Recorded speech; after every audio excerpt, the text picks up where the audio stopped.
અધિકારીગણ, નિર્ણાયકગણ, શિક્ષકગણ, વાલીગણ અને મારા વાલા મિત્રો, મારું નામ જટ પ્રાંશુ છે. હું 5મા ધોરણમાં અભ્યાસ કરું છું. કે ભલી ભૂમિ ને ભલા માનવી, ભલે ઉગ્યા ભાણ ભારતમાં ભાડી નહીં, એવી મારી ભલી કાઠિયાવાડ, એવી મારી ભલી કાઠિયાવાડ. જી હા, આજના મારા વક્તૃત્વનો વિષય છે રણિયાનું સૌરાષ્ટ્ર. ઇતિહાસવિદોના મત પ્રમાણે સૌરાષ્ટ્રનું મૂળ નામ સૌરાષ્ટ્ર હતું, જે અભ્રંશ થઈને સૌરાષ્ટ્ર તરીકે ઓળખાયું. આપણા દેશને આઝાદી મળી તે પહેલાના સમયમાં સૌરાષ્ટ્રમાં કુલ 222 રજવાડાઓ હતા. આપણા દેશને આઝાદી મળી તે પછી શ્રી સરદાર વલ્લભભાઈ પટેલના અથાગ પ્રયાસોથી આ બધા નાના મોટા રજવાડાઓનું એકીકરણ કરી સૌરાષ્ટ્ર રાજ્યની રચના કરવામાં આવી અને આમ સૌરાષ્ટ્ર એક રાજ્ય તરીકે અસ્તિત્વમાં આવ્યું. પ્રાચીન સૌરાષ્ટ્ર મૂળ તો કુલ 4 પરગણામાં વહેંચાયેલું હતું: ગોહિલવાડ, ઝાલાવાડ, હાલાર અને સોરઠ. આ દરેક પ્રાંતને પોતાની આગવી વિશેષતાઓ હતી, પોતાની આગવી બોલી, પહેરવેશ અને સંસ્કૃતિ છે. આધ્યાત્મ અને સંસ્કૃતિનો ભવ્ય વારસો ધરાવતો સૌરાષ્ટ્ર એ સંત અને સુરાણી ભૂમિ તરીકે પણ ઓળખાય છે. 15મી સદીમાં થઈ ગયેલા શ્રી નરસિંહ મહેતા ગુજરાતી ભાષાના આદિકવિ તરીકે ખૂબ જ પ્રસિદ્ધ થયા, જેમણે પોતાના પદો દ્વારા શ્રી કૃષ્ણ ભગવાનની અનન્ય ભક્તિ કરી. આ ઉપરાંત કલાપી, પ્રેમાનંદ જેવા કેટલાય કવિઓએ પોતાની કાવ્ય રચનાઓ મારફત આપણી સંસ્કૃતિને ઉજાગર કરી છે.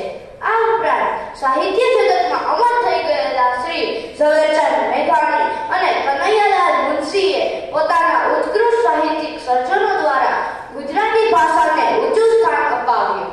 તેવી જ રીતે અનેક સંત મહાત્માઓના તપોબળ થકી સૌરાષ્ટ્રની ભૂમિ પાવન બની છે.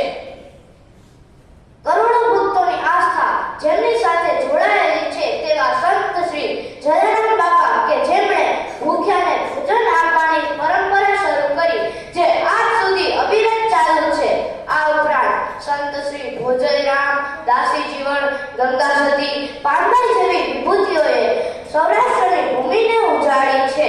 સંતો વિશે વાત કરતા હોય ત્યારે સાબરમતીના સંતનું બિરુદ પામેલ શ્રી મહાત્મા ગાંધીને પણ યાદ કરવા જ પડે.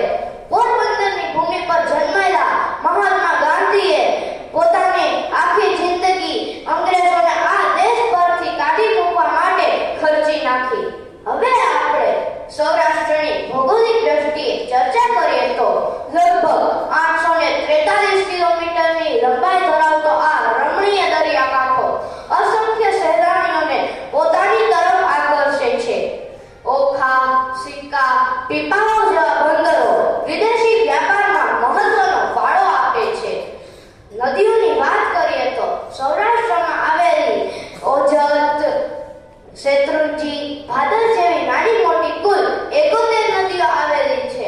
પર્વતની વાત કરીએ તો સૌરાષ્ટ્રમાં આવેલો ગિરનાર પર્વત આધ્યાત્મિક દ્રષ્ટિએ અતિ પાવન પર્વત ગણાય છે. આયુષ્યની દ્રષ્ટિએ હિમાલય પર્વતના પણ દાદા ગણી શકાય એવા ગિરનાર પર સાક્ષાત દત્ત, દુર્ગા અને દાતારના બેસણા છે. સાથે સાથે જૈન સમુદાય માટે પણ અતિ પવિત્ર દેરાસરો છે.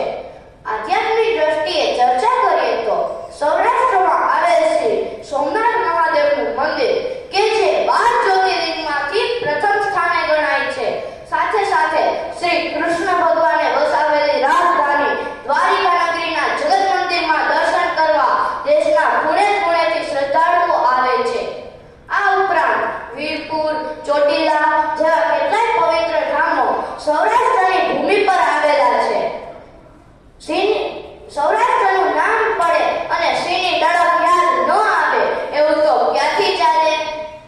જંગલના રાજા સિંહનું એકમાત્ર નિવાસ સ્થાન એટલે કે સૌરાષ્ટ્રમાં આવેલું સાસણ ગીરનું અભયારણ્ય છે, જ્યાં સેંકડો પ્રવાસીઓ મુલાકાત લે છે અને વન્યજીવોને જોઈને રોમાંચ અનુભવે છે.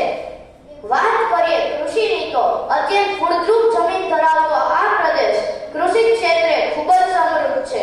મગફળી, કપાસ અને શેરડી જેવા પાક આ જલ્દી પણ પાકે છે. હવે તેમજ ઔદ્યોગિક વિકાસમાં પણ સૌરાષ્ટ્રે ખૂબ જ મોટી હરણફાળ